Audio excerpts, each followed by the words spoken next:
அஸ்ஸலாமு அலைக்கும். அரிசி மிட்டா ரெசிபி தான் நம்ம பார்க்க போகிறோம். இந்த அரிசி மிட்டா செய்கிறதுக்கு ஒரு 1/2 லிட்டர் பால் நான் எடுத்துக்கிறேன். அப்படியே கட்டியாக காய்ச்சிக்கோங்க. இந்த பால் ஒரு பக்கம் காய்ச்சிட்டு இருக்கட்டும். ஒரு 5-6 தேங்காய் பீஸ் எடுத்துக்கோங்க. அதை நல்லா மெலிசாக இந்த மாதிரி நீல வாக்கில் கட் பண்ணி சேர்த்துக்கோங்க. நல்லா பூவாக அரைச்சி எடுத்துக்குவோம். பூவாக திருகி எடுத்துக்கோங்க. பால் கொதி வந்துருச்சு. இப்போ ஸ்டவ்வை மீடியம் ஃப்ளேமில் வச்சுக்கோங்க.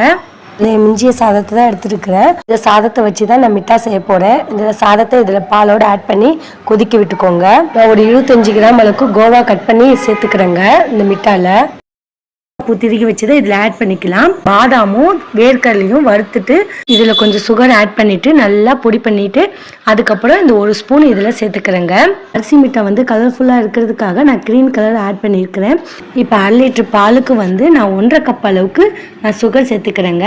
இப்போ 1 கப் அளவுக்கு ஆட் பண்ணி இப்போ 1/2 கப் அளவுக்கு நெக்ஸ்ட் ஆட் பண்ணியிருக்கிறேன். ஸ்டேஜுக்கு ஸ்டவ் ஆஃப் பண்ணிடலாம். அரிசி மிட்டா ரெடி.